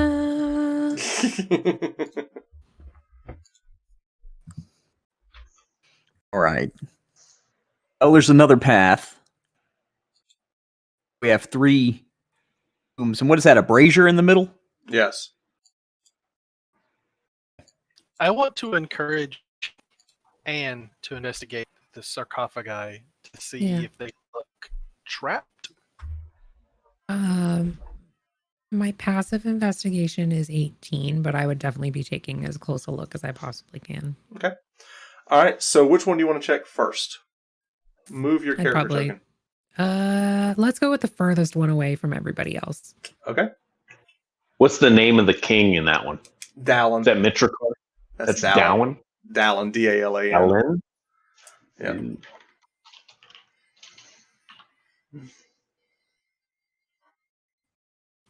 Do you want me to roll? Roll your investigation. You don't see anything, and as you kind of slide your fingers under, you see that with not a lot of work, you could actually pry this thing open if you wanted to open it, but you don't see anything that would trigger a problem. But you don't see any mechanisms preventing you or would trigger from opening the sarcophagus. Can I check the other ones to see if they're the same? Sure. Roll. This one here is a Mitrikar. Again, And I'm a +8 I got you. for investigation. You don't see any problems with Mitrikar. Glorwin on the far side, roll for it as well. You don't see any mechanisms on any of these to open them. Okay. They can all be opened. No traps that are visible. That doesn't mean that it wouldn't be nasty opening them, but What does Delg think? Delg looks over. He's already moved over, and he goes, "Well, if you don't mind, the big guy should go ahead and open these up and see what we found." Why is this guy with us again? I'm gonna Do you really? hang on. I'm gonna insight check him, asking Vimak to do it. Well, he's the biggest and strongest one. I mean, I still want to see if he's doing this because he's afraid. all right, roll. Nope, don't do He it. seems totally legit. Very trustworthy. Now, let me ask you, do you expect the treasure to be found inside the sarcophagus? I Or believe elsewhere in the that is the tradition that they would be here, buried with the kings. all of the I'm going to treasure? insight check him as he says that. Okay. Because I get advantage with the stone room. He does sense he believes what he is saying is true, that he does believe the treasure is in this room. All right. All right, Vimak, do you want to open it or should I? I can do it. Which one? Open the top right. Okay, That that's would be Dallin. Alan. All right, so you reach down as you lift open the sarcophagus. You do see the skeletal remains of a dwarf, and he's not wearing any armor or anything. You see whatever clothing is in has kind of been lost to time. But you do see in his hands he's holding a chalice. And as you look down at it, you immediately notice that it is a mithril chalice. Okay. Also, beside him is a book that he's basically holding it, and then under like his elbow is a book, like a tome. So you have a book and a chalice. Okay. All right. I would walk over with Hold, it. pause for a second. You speak Dwarven, don't you? Yes. The title of the book is Familiarizing the Pseudo-Dragon.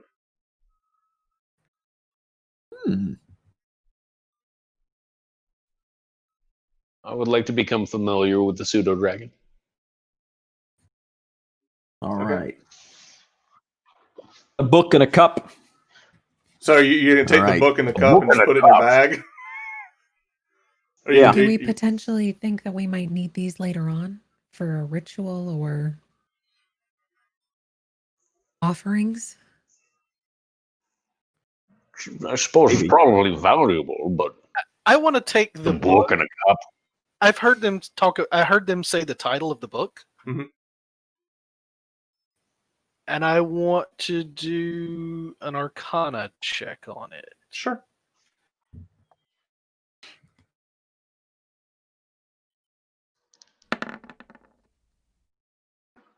So this is a type of magic you're not overly familiar with. This is more arcane magic. You're more familiar with divine magic.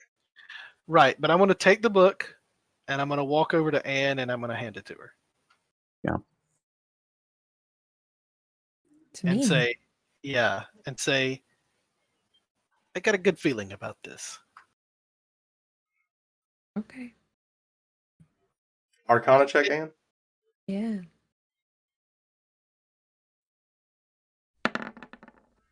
You see this is an update to the Find Familiar spell that you already have that allows you to summon a pseudo-dragon. Oh boy. Suit O Dragon.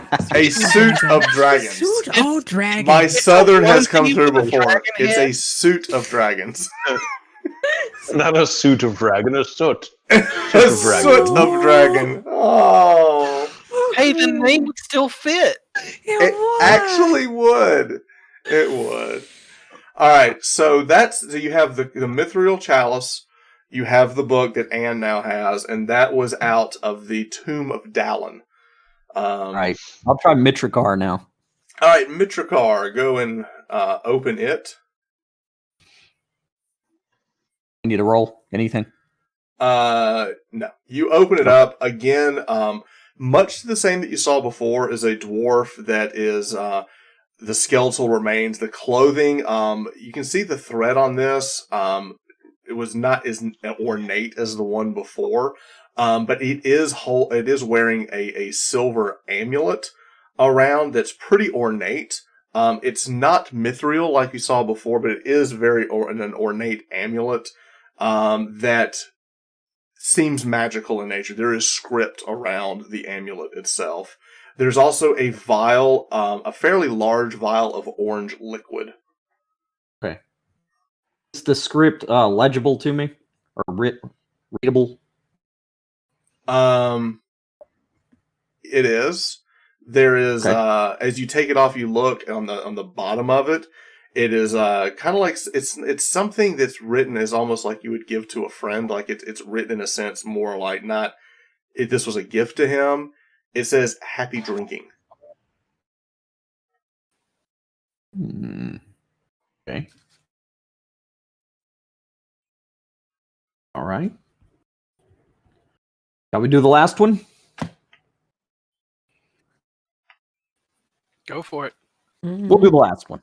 All right, so you open up the tomb of Glorwyn, and this, as you reach open, this king is also skeletal in nature, but what you see in him is very ornate plate armor that he is wearing. So a suit of plate mail. Anything else? That is all that you see in here. Okay. I take it back. Are you pulling the plate mail off the person, or are you leaving it there? Yes. All right, so as you pull the plate mail up, the body kind of comes up. You see there's a false floor under the sarcophagus, and inside you see an ornate chest that's under the body itself. Now there we go. Now there's some real treasure. Books and cups and the like. I'll have I'll ask one of them that's much more perceptive than me to like maybe look at the surroundings of the chest, see if there's any traps. Investigate or whatever. You can step up and check for traps if you want. You can. Dwarves are wily. 7 plus Listen. 8, 15. There is a trap on it, but it is an arcane trap. It seems to be some type of glyph is on the. I can't seem to handle this kind of trap. Or Geld. Oh Do yes. we have anyone who's Geld, there seems to be a treasure chest over here. If, maybe this is your cut. Oh, very much For like such that. a good help in that fight, you should have this chest. Roll deception.